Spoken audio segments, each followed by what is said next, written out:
हाय दोस्तों, आज हम लोग पढ़ने वाले हैं इलेक्ट्रिक लिखा है चैप्टर। ये मतलब विद्युत धारा पढ़ने वाले हैं जो यूनिट 520 है। चलो, ये जो है इतना तो हम पहले लेक्चर में तो दूसरे लेक्चर में कंप्लीट करवाए हैं। 5 मिनट का वीडियो है जिसमें न्यूमेरिकल सिर्फ करवाए हैं। समझ में आ रहा है? चलो हम लोग अब अगला पढ़ते हैं। विद्युत परिपथ तथा विद्युत परिपथ का आरेख, मतलब इसको शो कैसे करते हैं उसको हम पढ़ते हैं आज। जैसे देखो, विद्युत धारा के प्रवाह के बंद मार्ग, मतलब देखो विद्युत धारा मतलब एक सर्किट लेगा, सिर्फ सर्किट लिया गया है, बंद मार्ग कर दिया गया है। मतलब उसी में वो करंट चलता रहता है। देखो इधर से करंट जा रहा है, फिर आ रहा है, फिर इसी से इधर ये आ रहा है। समझा रहा है? तो ये बंद करंट होता है, मतलब उसी में करंट जो है उसी में चक्कर लगाता रहता है। चलो, प्रत्येक विद्युत परिपथ में भिन्न भिन्न अवयव होते हैं। जैसे सेल कहाँ है? इसमें सेल ये है इसमें ना। विद्युत उपकरण, विद्युत स्विच तार तो आप जानते हैं आज लगे होते हैं। किसी विद्युत परिपथ का आरेख उसमें लगे उपकरणों व धारा स्रोत के विभिन्न संबंधों को विद्युत प्रतीक द्वारा प्रदर्शित करता है। मतलब उसका मतलब कि विद्युत धारा उसके जो उपकरण है उसका प्रतीक क्या क्या है उसके बारे में हम लोग अभी जानकारी इकट्ठा करेंगे। जैसे देखो, विद्युत परिपथ में आरेख, देखो ये आरेख है विद्युत परिपथ का, ये आरेख है, यही है। देखो विद्युत सेल का ये प्रतीक ये है। क्या है? सेल का प्रतीक ये है। एक तरफ पॉजिटिव रहेगा, एक तरफ निगेटिव रहेगा। पॉजिटिव वाला सिरा लंबा होता है, देखो यहाँ पे लंबा किया, यहाँ पे देखो निगेटिव किया गया है ना। अब विद्युत बल्ब तो आप जानबे करते हैं। देखो इसे लगाया था। बैटरी सेल कैसे, बैटरी ऐसे लगाया जाता है, जोड़ा जाता है ना। प्रतिरोध मतलब ऐसे लगाया था, ये इस टाइप रहता है। प्रतिरोध का चिन्ह ये है। प्लग का चिन्ह है। प्लग या स्विच, जब स्विच डालते हैं आप तो तभी तो करंट आता है इसमें। समझा रहा है? तो वही है बस, और कुछ इसमें है नहीं। परिवर्तित प्रतिरोध धारा नियंत्रक ये है। एक बार धारा काटते हैं, एक बार लगा देते हैं। ये धारा का नियंत्रक का चिन्ह है। प्लग कुंजी, देखो प्लग कुंजी बंद अथवा स्विच ये है। तार संधि, मतलब तार यहाँ पे मिलते हैं। एक तार इधर मिला है, एक तार इधर मिला है, एक तार ऊपर से मिला है ना। अमीटर एक क्या है? एम्पियर को मापने वाला है। बोल्ट में तो बोल्ट को मापने वाला है। तार क्रॉसिंग बिना संधि के, मतलब तार क्रॉसिंग बिना संधि मतलब कि जोड़ ओड़ नहीं है। समझा रहा है? इसका चिन्ह है, मतलब ये बोर्ड में कभी नहीं पूछा जाएगा चिन्ह ना, टेंशन मत लीजिए।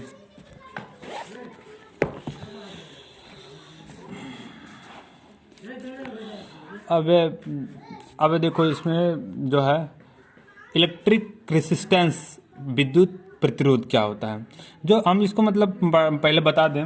विद्युत प्रतिरोध क्या होता है इसको हम थोड़ा सा बता रहे हैं। जैसे देखो, एक मिनट,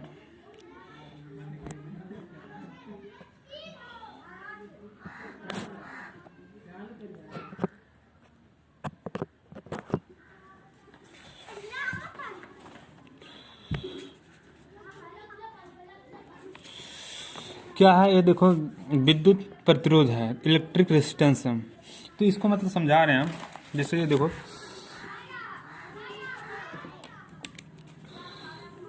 ये एक सर्किट मतलब एक तार है, इसको मान लो एक तार है ना।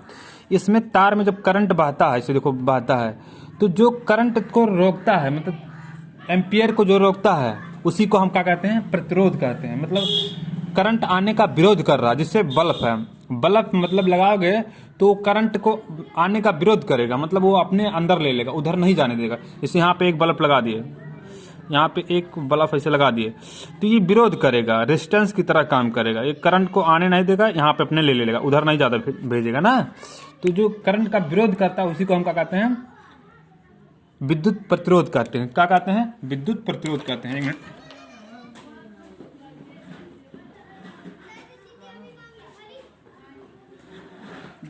क्या कहते हैं? विद्युत प्रतिरोध कहते हैं। क्या कहते हैं? विद्युत प्रतिरोध, मतलब ये करंट जा रहा है तो इसको जो रोकने का काम किया था उसी को क्या कहते हैं? विद्युत प्रतिरोध कहते हैं। क्या कहते हैं? विद्युत प्रतिरोध कहते हैं। कोई पेन ही नहीं चल रहा है। एक मिनट, हाँ एक पेन इधर है। चलो, किसी चालक का वह गुण जिसके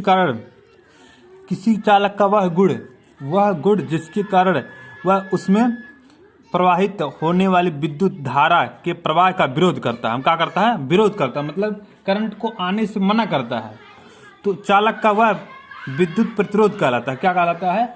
चालक का प्रतिरोध कहलाता है। जैसे बल्ब लगा दो यहीं पे किसी तार में, तो वो आने का विरोध करता है, मतलब वो अपने ले लेता है, इधर नहीं जाने देता है ना। तो क्या हो गया? प्रतिरोध हो गया।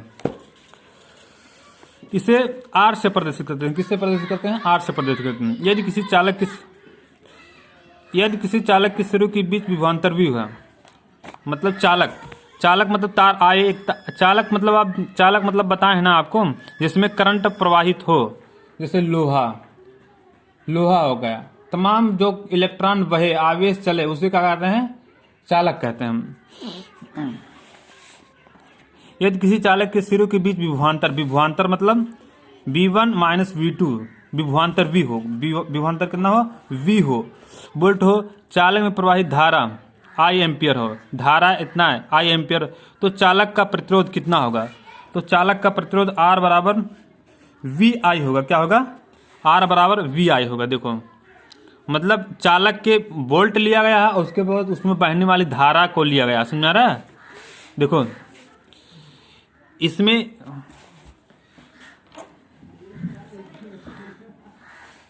देखो धारा, ये देखो, ये मतलब ये तार है, तार में विभवांतर लिया गया है, उसमें बहने वाली धारा को लिया गया है। विभवांतर बटा धारा को क्या कहते हैं? प्रतिरोध कहते हैं। क्या कहते हैं? प्रतिरोध कहते हैं। R बराबर VI होता है। तो R का मात्रक क्या होता है? मात्रक मतलब यूनिट क्या होता है? R बराबर V का मात्रक क्या होता है? वोल्ट होता है। विभवांतर का मात्रक वोल्ट होता है, ये विभवांतर है। करंट का मात्रक क्या होता है? एम्पियर होता है। क्या होता है? एम्पियर होता है। क्या होता है? एम्पियर होता है। समझ में आ रहा है? तो मतलब कहने का मतलब है, किसी तार में उसमें बहने वाला करंट I एम्पियर I, और उसमें लगने वाला प्रतिरोध विभवांतर, प्रतिरोध करें, विभवांतर को क्या कहते हैं हम? विभवांतर बटा I को क्या कहते हैं? प्रतिरोध कहते हैं। क्या कहते हैं? प्रतिरोध कहते हैं। देखो, विभवांतर का मात्रक वोल्ट होता है और करंट का मात्रक एम्पियर होता है। तो R का मात्रक निकल आया वोल्ट बटा एम्पियर। क्या? वोल्ट बटा एम्पियर निकल आया। समझ में आ रहा?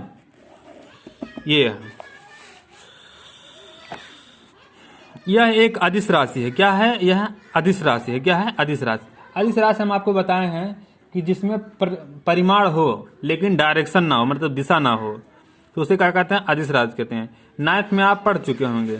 सदिश राशि वह राशि होती है जो परिमाण हो तथा दिशा दोनों हो, तो उसे सदिश राशि कहते हैं। इसका मात्रक वोल्ट एम्पियर होता है अथवा ओम होता है। देखो, वोल्ट एम्पियर बताए ना, वोल्ट एम्पियर है, समझ रहा है? या इसको ओम से प्रदर्शित करते हैं। कैसे करते हैं? ओम से। ओम होता है।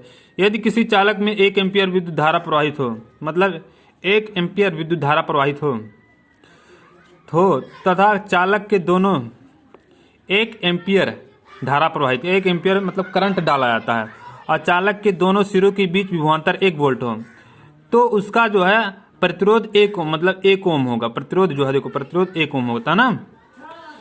बहुत बड़े प्रतिरोध को मेगा ओम कहते हैं। क्या कहते हैं? ये इंपॉर्टेंट है, ये भी इंपॉर्टेंट है। देखो, इसका मात्रक मतलब प्रतिरोध का मात्रक वोल्ट एम्पियर होता है अथवा ओम कहते हैं। ये इंपॉर्टेंट है। बड़े प्रतिरोध को मेगा ओम कहते हैं, छोटे प्रतिरोध को माइक्रो ओम कहते हैं। 1 मेगा ओम बराबर 10⁻6 ओम होता है। ये न्यूमेरिकल के लिए याद रखना जी।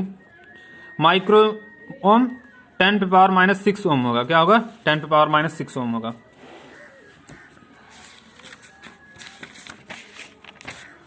चलो, एक न्यूमेरिकल है, देखो दिया है।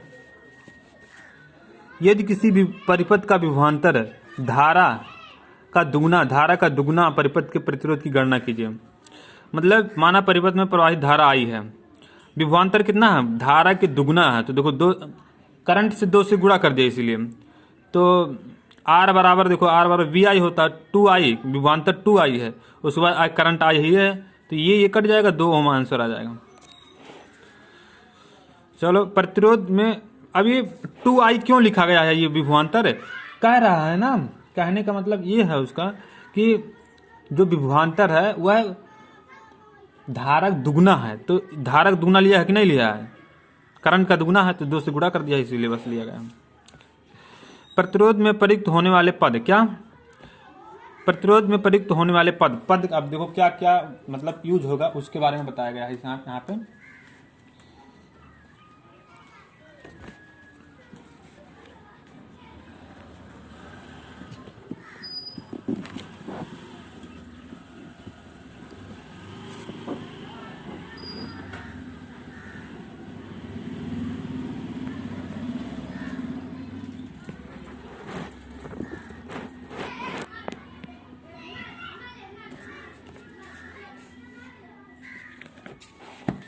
थोड़ा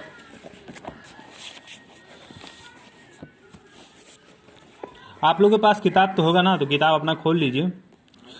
देखो इसमें लिखा है प्रतिरोध वह अयोजित विद्युत धारा में धारा प्रवाह को रोकता, मतलब प्रतिरोधक वह होता है जो करंट आने को जो है रोकता है, समझा रहा है, उसका विरोध करता है।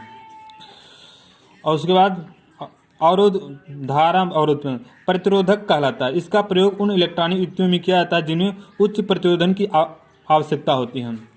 मतलब प्रतिरोधकता मतलब उसमें यूज किया जाता है जो उसमें करंट अधिक रोकने की जरूरत होती है ना, कहने का मतलब ये है। परिवर्तित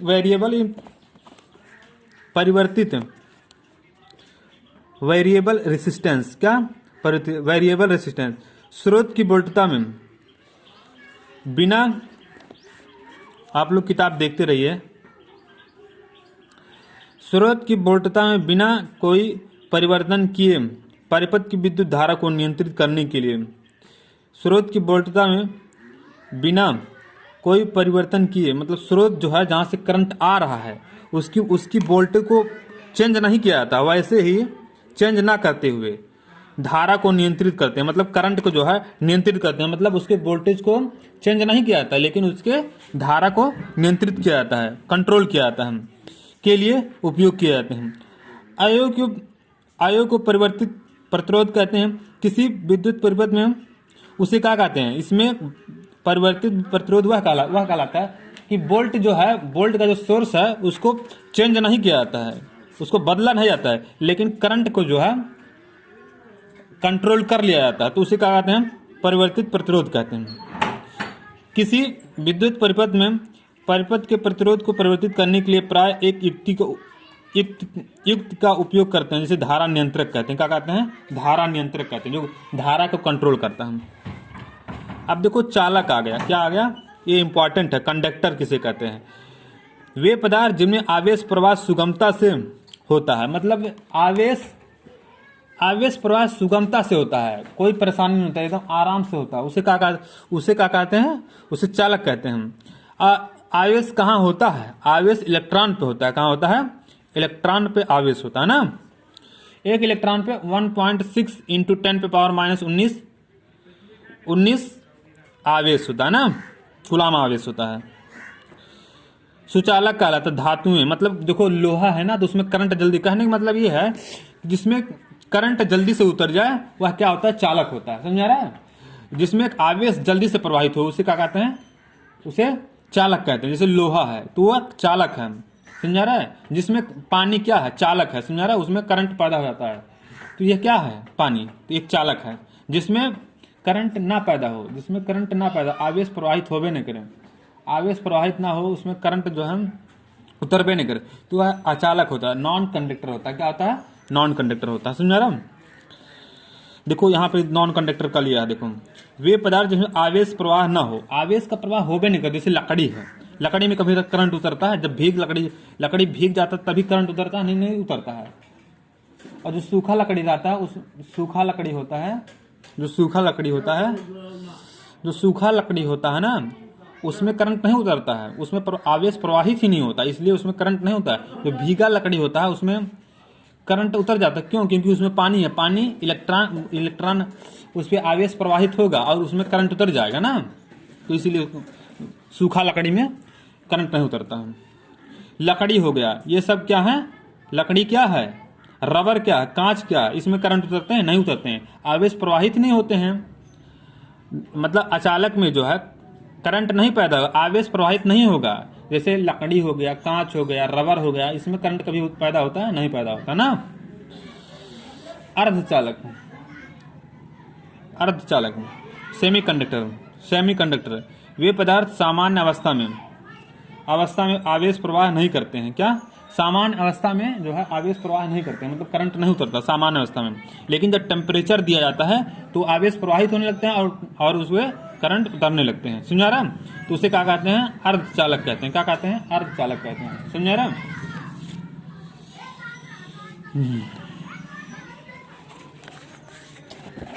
अब इधर आओ,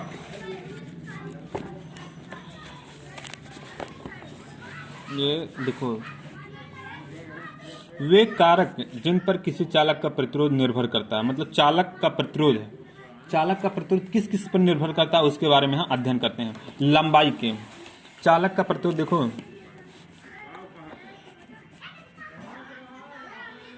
R बराबर यल। इसका मतलब क्या होगा? इसका मतलब यह होगा जिसकी मतलब तार की लंबाई ज्यादा होगा, तार की लंबाई ज्यादा होगा तो उसमें प्रतिरोध भी ज्यादा होगा। समझ रहा? वो करंट को जितना मतलब ये इम्पॉर्टेंट है, ये पूछ सकता है कि जितना ज़्यादा मतलब तार की लंबाई होगी उतना प्रतिरोध बढ़ेगा और उतना करंट को रोकने में वह मजबूत होगा। समझ रहा?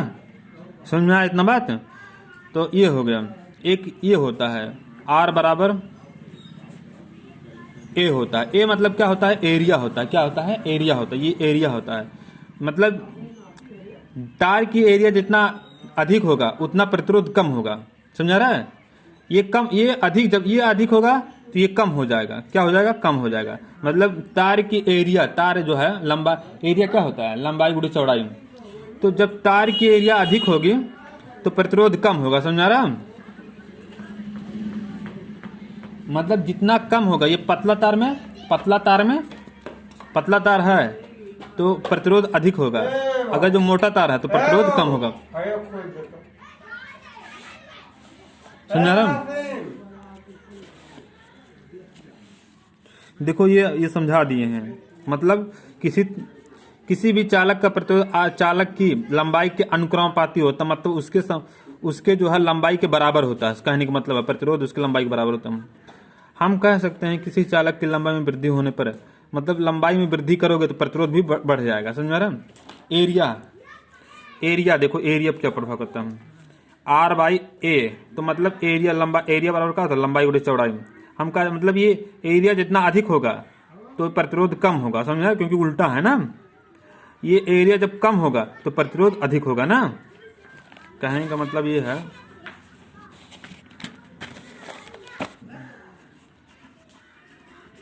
A, तो मतलब जब प्रतिरोध जब एरिया अधिक होगा, ये अधिक होगा तो ये कम हो जाएगा। क्या हो जाएगा? कम हो जाएगा। देखो कम हो जाएगा जब ये अधिक होगा ना, जब ये कम होगा तो ये अधिक होगा ना। जब अधिक एरिया रहेगा तब कम प्रतिरोध होगा, क्योंकि एक दूसरे के उल्टा है ना वो। हम कह सकते हैं किसी अनुप्रस्थ काट का क्षेत्रफल A वृद्धि होने पर चालक का प्रतिरोध कम होता है। ये कारण यह है कि मोटे तार का प्रतिरोध कम, देखो मोटे तार का प्रतिरोध कम व पतले तार का प्रतिरोध अधिक होता है। मतलब कहने का मतलब ये है 1/A है। तो तार की मोटाई अधिक होगी तो प्रतिरोध कम होगा। क्या होगा? ये कम हो जाएगा, प्रतिरोध R कम हो जाएगा ना। तार का पतला है, तार अगर जो ये इसका पतला तार है तो उसका प्रतिरोध अधिक होगा। क्या होगा? अधिक होगा। समझा रहा? मतलब पतला रहेगा तार तो उसका प्रतिरोध कम रहेगा। देखो पतला ये कम है, एरिया कम हो गया तो ये अधिक हो जाएगा। समझा रहा? और अगर जो तार मोटा है, मतलब लंबाई गुणा चौड़ाई, तो मोटा नहीं होगा, तो लंबाई गुणा चौड़ाई अधिक होगा तो मोटा हो जाएगा। तो मोटा होने पर प्रतिरोध कम हो जाएगा, प्रतिरोध ये कम हो जाएगा ना। समझा रहा? चलो, यदि समान लंबाई व समान अनुप्रस्थ काट के क्षेत्र तारों को भिन्न भिन्न पदार्थों द्वारा निर्मित किया जाता है। मतलब तार को अलग अलग प्रकार से बनाया जाता है। एल्युमिनियम हो गया, तमाम से तरह से हो गए जो मतलब बनते रहते हैं तार। तो ये लंबाई और लंबाई समान हो, अनुप्रस्थ काट का क्षेत्रफल भी समान हो, तो उसमें जो है तब भी तार भिन्न भिन्न द्वारा निर्मित होते हैं। तो चालक का प्रतिरोध भी भिन्न भिन्न होगा, चालक का प्रतिरोध भी कम होगा। टेम्परेचर, अगर जो आप टेम्परेचर बढ़ाएंगे, किसी तार को गर्म करेंगे तो उसमें प्रतिरोध ज़्यादा होगा। क्या होगा? प्रतिरोध कह रहे हैं ज़्यादा, सॉरी। किसी चालक का प्रतिरोध ताप के अनुक्रमानुपाती होता है, अर्थात चालक का ताप बढ़ाने पर प्रतिरोध में वृद्धि होती है। मतलब हाँ सर, मतलब अगर जो किसी तार को तुम गर्म कर रहे हो तो उसका प्रतिरोध भी बढ़ जाएगा। क्या हो जाएगा? बढ़ जाएगा। कोई तार है, ये तार है, इसको हम गर्म कर दिए तो प्रतिरोध भी बढ़ जाएगा। समझ आ रहा? क्या हो जाएगा? प्रतिरोध, ताप, टेम्परेचर, ये इंपॉर्टेंट है। ये सब जितना है ये बताएं सब, ये इंपॉर्टेंट, मोस्ट इंपॉर्टेंट है ये सब। समझ आ रहा है? ये सब मोस्ट इंपॉर्टेंट है, ये सब ध्यान रखे रहना। हम बता दे रहे हैं कि इंपॉर्टेंट कौन कौन है।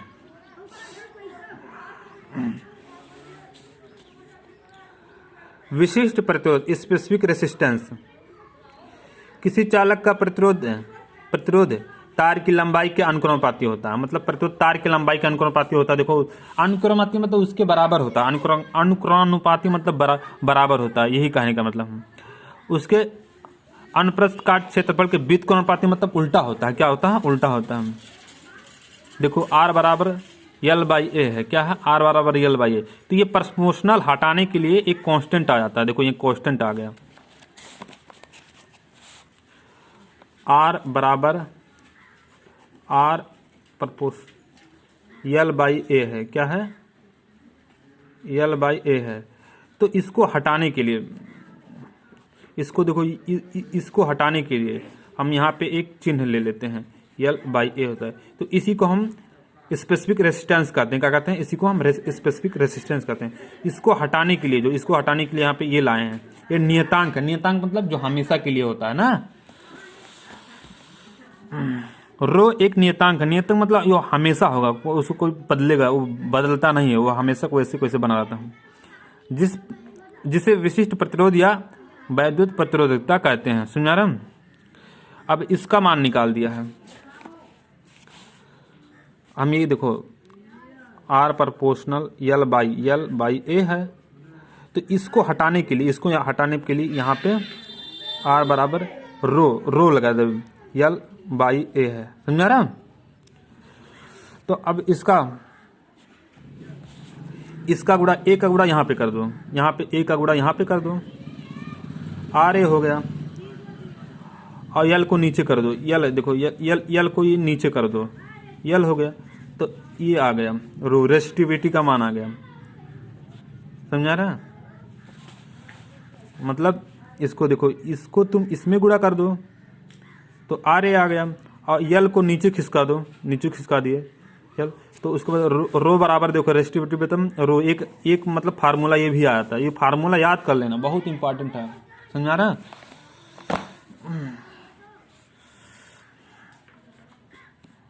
अब इसमें कुछ पढ़ाने वाला लायक है वह नहीं।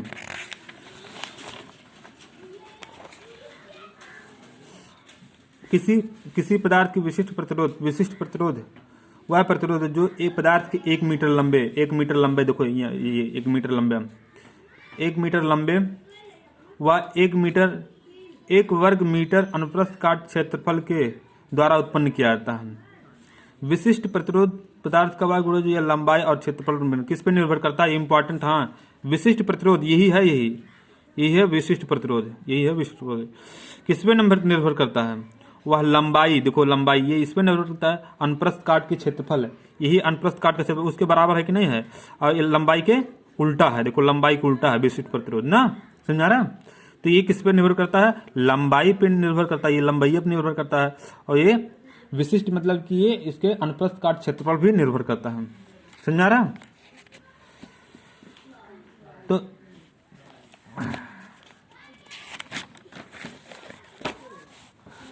तो फार्मूला यही तो है, R by A, L by A. तो देखो, ये किसके बराबर है? ये तो इस पे निर्भर करेगा। किस पे निर्भर? विशिष्ट प्रतिरोध इसके अनुप्रस्थ काट के क्षेत्रफल पर निर्भर करेगा। ये किस पे निर्भर करेगा? और ये इसके लंबाई पे निर्भर करेगा। देखो, फार्मूला जो फार्मूला में होता है वही इस पे डिपेंड करता है।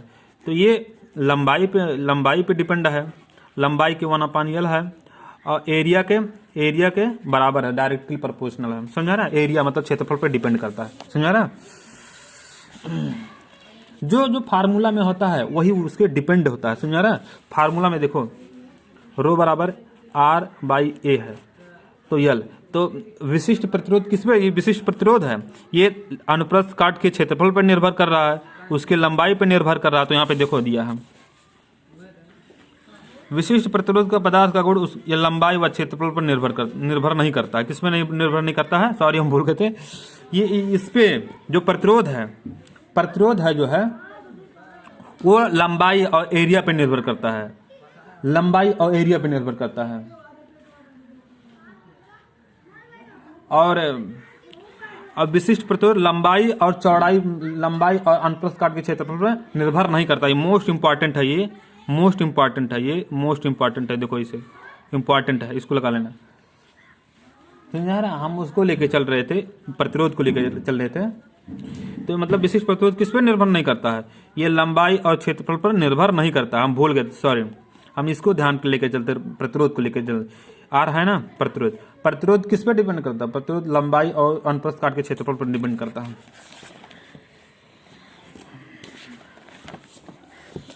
अब ये सब विशिष्ट प्रतिरोध दिया है, मतलब ये विशिष्ट प्रतिरोध दिया है, इसका सिल्वर का इतना होता है, कॉपर का इतना होता है, और एल्युमिनियम का इतना होता है। ये सब देख लेना अपने आप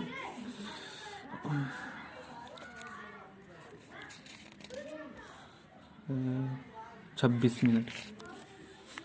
तो अब चलो एक सवाल है, हम लोग लगाते हैं। हाँ, ये सब मोस्ट इम्पॉर्टेंट 2019 में देखो पूछा गया है, देखो 2019 में पूछा गया है, तो मोस्ट इम्पॉर्टेंट है। समझा रहा? तो चलो लगाते हैं। दिए गए पदार्थ की लंबाई L है। क्या है? लंबाई L है। लंबाई मतलब लंबाई देखो ये है, लंबाई जो है ये है। समझा रहा? उसके बाद जो है अब मोटाई क्या है कि तार का प्रतिरोध कितना है? 4 ओम है। इस पदार्थ की किसी अन्य तार का प्रतिरोध क्या होगा जिसकी लंबाई L/2 हो और मोटाई 2A हो? क्या हो? मोटाई 2A हो। तो प्रतिरोध निकालना है। तो अब देखो प्रतिरोध निकालना है, पहले कितना दिया है? पहले यही दिया है रो L/A, तो पहले इतना है। लेकिन बाद में क्या कह रहा है? बाद में ये कह रहा है R1 मान के चल रहे हैं, रो ऐसे रहेगा। अब रो ऐसे रहेगा ना, ये कितना दिया है? 4 ओम दिया है। प्रारंभिक लंबाई तो इतना है, प्रारंभिक लंबाई और प्रारंभिक मोटाई तो इतना दिया है, तो प्रारंभिक ये ले रहे हैं। देखो प्रारंभिक को हम ये प्रारंभिक है, ये प्रारंभिक है इतना, ये प्रारंभिक है। लेकिन बाद में क्या कह रहा है? बाद में हम इसको R1 मानते हैं, इसको R1 मान लेते हैं। ये प्रारंभिक वाला चीज है, ये मतलब R2 बाद वाला है। तो बाद में ये कह रहा है ये कि देखो पदार्थ की किसी अन्य तार का प्रतिरोध क्या होगा? लंबाई क्या आधा कर रहा है और मोटाई 2A दुगना कर रहा है। तो अब हम भी कर दे रहे हैं, लंबाई क्या कर रहे हैं? लंबाई क्या आधा कर रहा है, आधा हो गया। उसके बाद रो ये है। उसके बाद क्या करना है? उसके बाद जो है मोटाई मतलब ए 2A कर दिया है, 2A कर दिया है। मोटाई ए 2A लिए हैं सब। समझाया? तो रो है, 2 रो लगा दिए हैं, और लंबाई क्या आधा कर दिया, तो ए 1/, आधा हम कर दिए हैं। और देखो उसके बाद क्या आता है? उसके बाद चौड़ाई आता है। ये चौड़ाई है, मोटाई है, जो भी मानो एरिया है। एरिया में क्या आता है? लंबाई गुणे चौड़ाई। तो ये 2A है। तो अब उसका अब प्रतिरोध क्या होगा? तो यही पूछा और कुछ नहीं पूछा, इसमें और कुछ बात होता है नहीं ना। तो अब देखो इसका गुणा, देखो अब इसका गुणा इसमें होगा। क्या होगा? इसका गुणा इसमें होगा। समझा रहा है?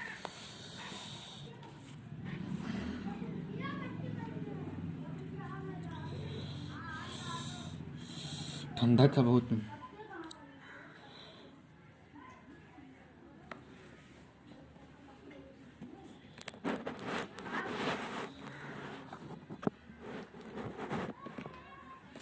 चलो हम सवाल लगाते हैं फिर से। जो है ये थोड़ा सॉरी उसमें गलत हो गया था ये।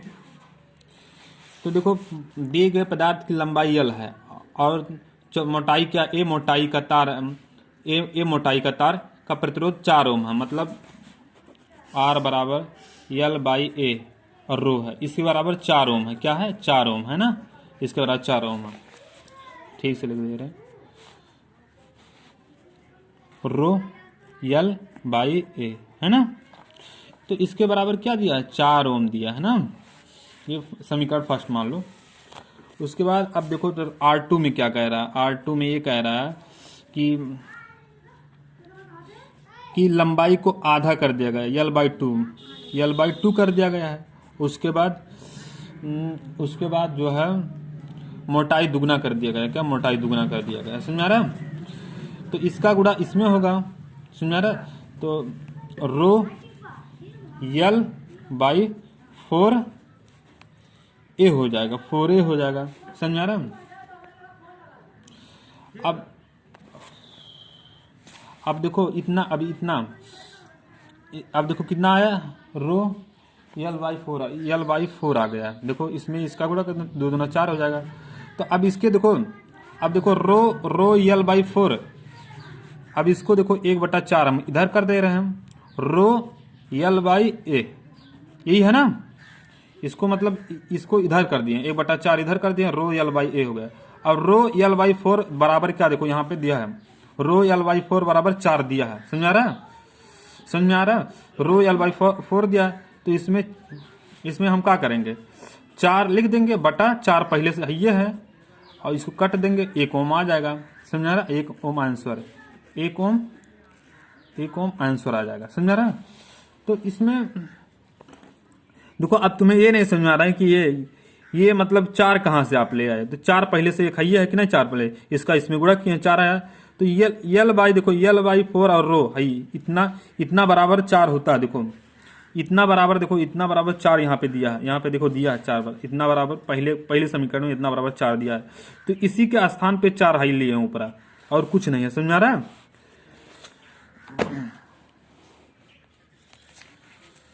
अब